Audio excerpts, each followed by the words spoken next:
Breaking: Mattis destroys Anthem protesters. Hundreds of players in the NFL knelt during the national anthem as a protest to President Trump over the weekend, causing a media frenzy and massive controversy. Yet Secretary of Defense James Mattis responded to the event much differently than reporters were expecting, according to The Federalist. When asked about the NFL protest given his position in the military, his response literally ended the Q&A. "I'm the Secretary of Defense. We defend the country," he said. Mattis's complete indifference to the disrespect shown by NFL players is not surprising considering the serious issues he's been facing recently. According to NBC, he's had his hands full after North Korea misconstrued Trump's comments last weekend a declaration of war.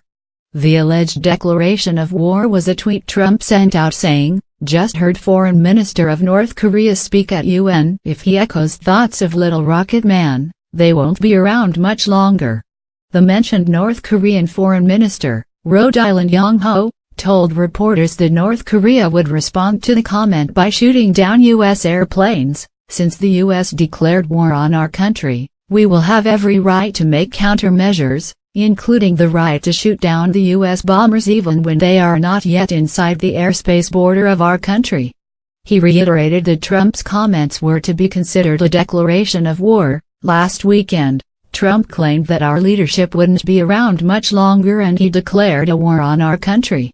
Even the fact that this comes from someone who is currently holding the seat of the U.S. presidency is clearly a declaration of war. According to CBS, Mattis informed reporters that the military was prepared for a worst-case scenario, but diplomacy was still being pursued. "We maintain the capability to deter North Korea's most dangerous threats, but also to back up our diplomats in a manner that keeps this as long as possible in the diplomatic realm," he said. Mattis has also been working to bring peace back to the Middle East by eradicating ISIS and stabilizing Afghanistan, according to Reuters. This weekend he was meeting with Indian leaders to crack down on militant groups and sanctuaries in the area and obtain India's help to bring stability.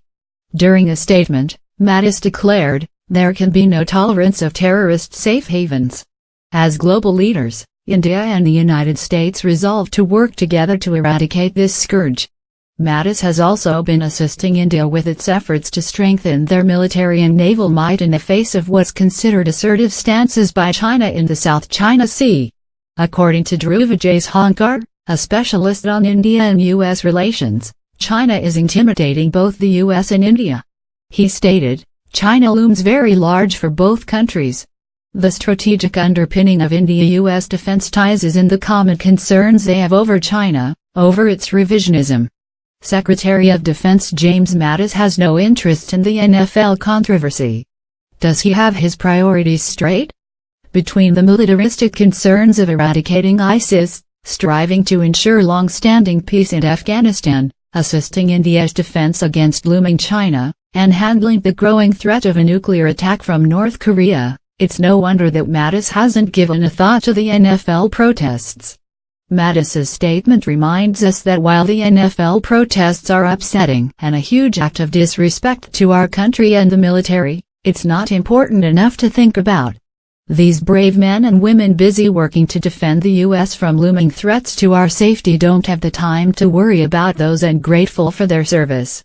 Maybe one day these NFL protesters will realize the huge sacrifices and countless hours these men and women like Mattis work to ensure they continue to receive all the freedoms and benefits they've enjoyed. Until then, perhaps we need to follow Mattis's example to simply ignore them and realize we have more important things to worry about.